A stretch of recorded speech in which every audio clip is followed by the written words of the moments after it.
Magician President, PhilHealth. Ito ang grabe sa lahat. Now, Magician Gamo, now you see 74 billion PhilHealth sa DEP. Now you see 74 billion PhilHealth sa Congress. Now you see 74 billion PhilHealth sa Senado. Now you see sa BICAM 74 billion PhilHealth. Sa proposed GAA 74 billion PhilHealth. Pagbalik sa kanya, nawala. So, magician nga ako. Now you see, now you see, now you see, now you see, now you see, now you don't. Magaling na magician. Hindi lang kurap, magician pa. Magician President, PhilHealth. Ito ang grabe sa lahat. Ang PhilHealth, hindi pera ng gobyerno ito. Pera ng taong bayan. Pera malilit na tao, mga empleyado, lahat. Hindi nanggaling sa gobyerno ito. Pera ng taong bayan. Naipon sa PhilHealth, 89 billion was ordered back to the National Treasury para may nakawin lang. Nawala. Pati yung PDIC na kontribusyon ng mga bangko in case of pagkagulo, may insurance. Nawala rin. Tinanggal din para meron silang sinagad. Ang 2025, sinagad nila. Bongbong Marcos, alam niya lahat ang kalukuhan, but he tolerated it. Tinolerate niya para may kasama siya. Kaya walang makaibig ngayon. Sa Senate, sino ang majority? The silent majority. Wala nang umibig sa Senado. So, bago lang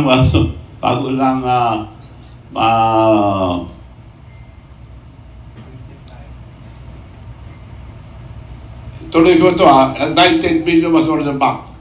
And then, paggawa ng National Expenditure Program, the General Appropriation Act, ang unang-una, na humingi ang 74 billion. The Magician President for the first time in the history of PhilHealth, 2025 budget, zero. Dahil yung hiningi sa, ito yung GAA.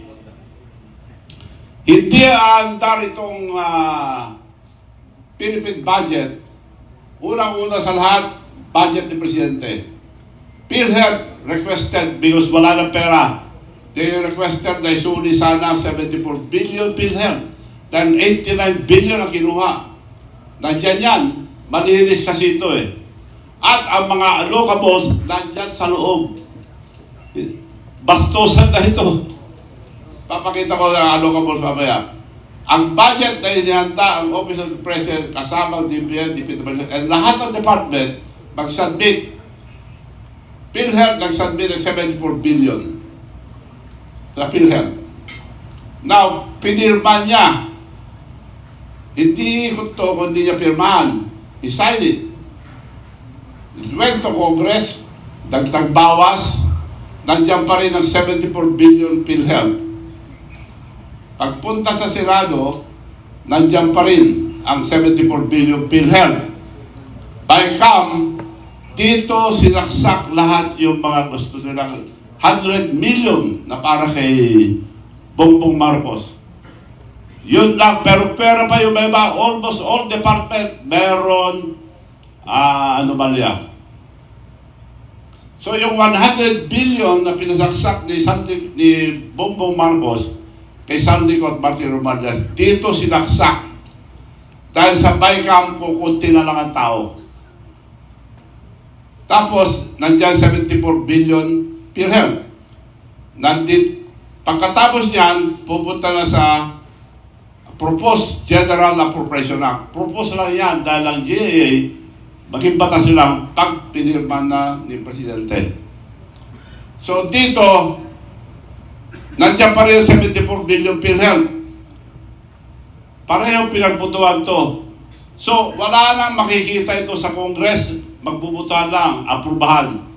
wala nang makikitang tao, wala nang makikitang papel sa Senado, pagbubutuhan lang, ay approve.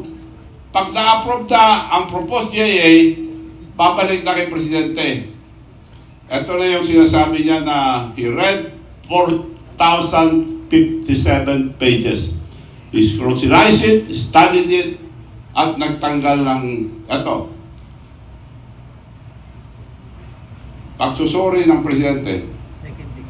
Philippine 6.32 trillion GAA at tinanggalan lang ng 194 billion, ngunit mula sa 1 trillion budget ng DPWH, tinanggalan niya ang 26 billion lamang ang tinanggal. At yung ang 100 billion na siningit ni Martin Romualdez at Sandico para kay Bongbong Marcos ay binawasan lang ng 1.15 billion lamang ang tinanggal ni Bongbong Marcos. Siya lang ang pwede magtanggal, siya lang ang pwede magdagdag dito. Pampaganda lang at sa taong bayan. Ibig sabihin, inaprubahan pa rin ni Bongbong Marcos ang 98.85 billion na isiningit para sa kanya. So, he made mention, he scrutinized it, he studied it, he read 4,057 pages. Tinignan lang niya kung nandyan yung 100 billion na para sa kanya. Pinirmahan niya. Naging patas na. So, gano'n ang pag-ikot ito. Now, magician ka mo, now you see 74 billion PhilHealth sa NEP. Now you see 74 billion PhilHealth sa Congress. Now you see 74 billion PhilHealth sa Senado. Now you see sa BICAM 74 billion PhilHealth.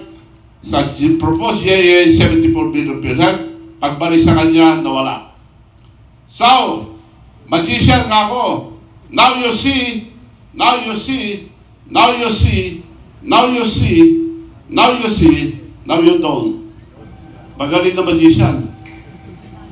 Hindi lang kurap, magician pa. So, anong klaseng gobyerno ngayon dito? Gising ang ating mga kababayan. Magising tayo lahat. Huwag tayo pabudol. Maliwanag. Nandito na prueba lahat. So, mga abogado, alam nyo lahat to. Nandyan na prueba. So, of the 100 billion insertion of Sandico and Speaker Martin Romualdez, first cousin of BBM, for Bongbong Marcos, BBM vetoed only 3 projects worth 115 billion. This means he approved the rest of the 98.85 billion insertion, of which they delivered to Bongbong Marcos, 25% commission.